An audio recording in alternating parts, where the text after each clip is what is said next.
How do you get a promotion so that your boss feels that, hey, this person is ready for the next level? It is this thing. You need to lower the frustrations you have to your boss.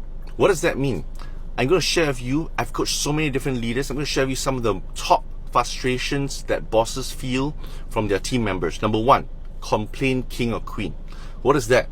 Wow, this person, instead of trying to address that issue, they go straight to you and they say, wow, this person is so bad, he did this, he did that, and all that. What do you want the boss to do? To be your nanny and go down to talk to John and say, hey John, how come you go and mess up this with Sally? Why are you so frustrated? Why you get Sally so frustrated?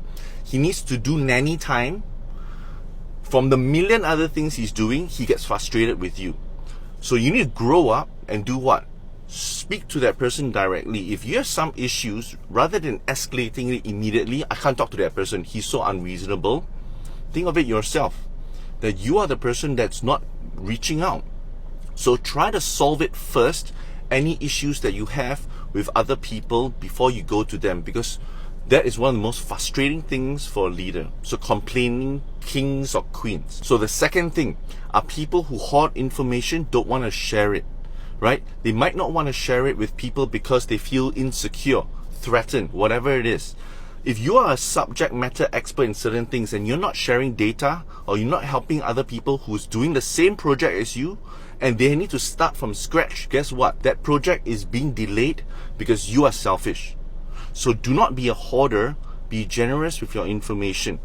But do it in a way that's wise, that people know that it's coming from you, right? Don't just give it and they take all the credit, but do it in a way that is wiser, that somehow or rather they know that the people know that, hey, actually it's from you. So be a person who is generous about information and sharing.